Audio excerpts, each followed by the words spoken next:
बच्चों, let's read this question. So this question says the coefficient of performance of a refrigerator is given by option A is theta 2 by theta 1 minus theta 2, option B is theta 1 divided by theta 1 minus theta 2, option C is theta 1 minus theta 2 divided by theta 2, option D is theta 1 minus theta 2 divided by theta 1. Okay, तो चलिए बच्चों, अब हम इस question को start करते हैं। तो देखिए बच्चों, इस क्वेश्चन का की कॉन्सेप्ट हम क्या लिख सकते हैं। इस क्वेश्चन में हमें कोफिशिएंट ऑफ परफॉर्मेंस को फाइंड आउट करना है। तो इसका फाइंड आउट करना है coefficient of performance. Coefficient of performance क्या होता है आपका, कोई भी आपका रेफ्रिजरेटर होता है, रेफ्रिजरेटर जो वर्क करता है, ठीक है, हम उस पर जितना यहाँ पर एफिशिएंसी, कितना वो हीट निकाल रहा है, कितना हीट किसी कोल्ड ऑब्जेक्ट से कितनी हीट को क्या कर रहा है, रिमूव कर पा रहा है, और कितना अमाउंट ऑफ वर्क डन किया है, वो क्या कहलाता है, उसका कोफिशिएंट ऑफ परफॉर्मेंस कहलाता है। देखिए इसमें क्या होता है आपका, कोई आपकी जैसे कोल्ड बॉडी, यहाँ पर कोल्ड बॉडी है, ये आपकी क्या है, कोई कोल्ड बॉडी है। कोल्ड बॉडी से आप क्या करेंगे कि यहाँ पर से इससे हीट को आपको निकालना है, कोल्ड बॉडी से हीट को निकालना है। रेफ्रिजरेटर का फंक्शन क्या होता है, रेफ्रिजरेटर का आपका जो फंक्शन होता है कि किसी कोल्ड बॉडी से हीट को निकालना होता है, हीट को हमें सिंक पर भेजना होता है। तो ये देखिए आपकी कोई बॉडी है, इसका हमने टेम्परेचर यहाँ पर एज्यूम कर लिया, इसका टेम्परेचर यहाँ पर T2 टेम्परेचर है, इसका T2 टेम्परेचर है इसका। और ये आपका रेफ्रिजरेटर है, ये आपका वर्किंग सब्सटेंस है, या फिर आप इसको क्या ले सकते हैं, दिस इज अवर रेफ्रिजरेटर, ये आपका क्या है, रेफ्रिजरेटर है। अब ये क्या करेगा, यहाँ से T2, और यहाँ पर आपका क्या सिंक है, सिंक को आपने टेम्परेचर मान लिया, सिंक का टेम्परेचर आपका क्या है, T1। सिंक का टेम्परेचर ज्यादा होता है, हम लिख सकते हैं यहाँ से T1 is greater than T2। अब इस पर क्या करना पड़ता है, रेफ्रिजरेटर का फंक्शन होता है किसी बॉडी से क्या करना होता है, किसी बॉडी से हीट को क्या निकालेगा, ये आपके यहाँ से इसने हीट निकाली, और रेफ्रिजरेटर को ये फंक्शन करने के लिए आपको एक्सटर्नल कुछ वर्क देना पड़ेगा, आपको इस पर एक्सटर्नल वर्क कराना पड़ेगा, जिससे कि आपको हीट को निकाल पाए। जैसे कि इसको आप ऐसे सुन सकते हैं, जैसे आपके घर पर जो फ्रिजेस होते हैं, नॉर्मल फ्रिज होते हैं, उसमें क्या होता है, आप एप्पल लगते हैं, आप उसके अंदर कुछ एप्पल है, और उस एप्पल से आपको क्या करना है, फ्रिज का फंक्शन क्या होता है, फ्रिज का फंक्शन होता है कि उस एप्पल को ठंडा रखना। तो फ्रिज क्या करता है, उस एप्पल के अंदर की हीट को एब्जॉर्ब कर लेता है, उस उसके अंदर की हीट को एब्जॉर्ब कर लेता है। तो ये हीट क्या है आपकी, ये T2 उसने हीट यहाँ से एब्जॉर्ब किया। और जो आपका रेफ्रिजरेटर होता है, उसको फंक्शन करने के लिए आपको कोई बाहर से एक्सटर्नल सप्लाई की जरूरत पड़ती है, और वो क्या करता है सर, वर्क डन करता है, दैट इज अवर डब्ल्यू।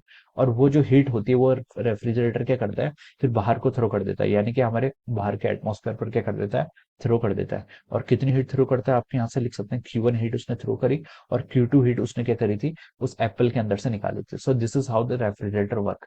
तो अब देखिए इसका हमें कोफिशिएंट ऑफ परफॉर्मेंस लिखना है। कोफिशिएंट ऑफ परफॉर्मेंस यानी कि COP हम लिख सकते हैं यहाँ पर से, कोफिशिएंट ऑफ परफॉर्मेंस।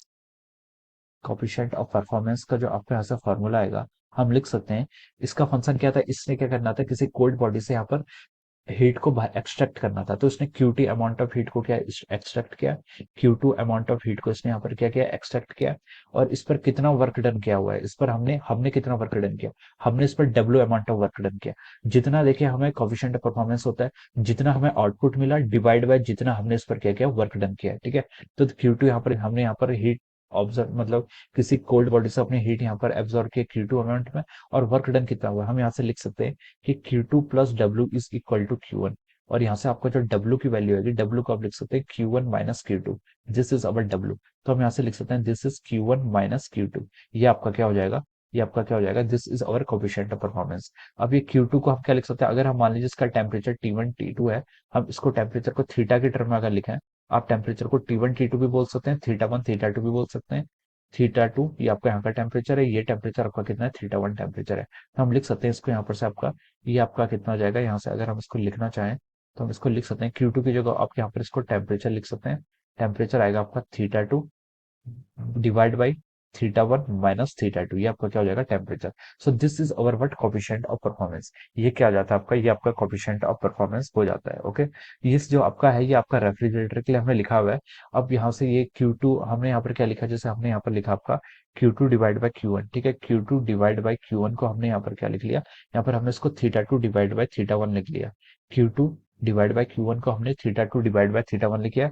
यहाँ पर हमने क्या किया, आइडियल कार्नोट इंजन की कंडीशन को फॉलो किया, इसलिए हमने यहाँ पर Q2 को थीटा 2 से रिप्लेस कर दिया, और थीटा 1 माइनस थीटा 2 को Q1 Q1 माइनस Q2 को थीटा 1 माइनस थीटा 2 से हमने यहाँ पर रिप्लेस किया। Okay, so this will be the formula of the coefficient of performance. तो देखिए ये आपका क्या है, ऑप्शन ए पर आ रहा है, हम लिख सकते हैं यहाँ से क्या, ऑप्शन ए इसके करस्पॉन्डिंग क्या रहा है, आपका राइट आंसर आएगा।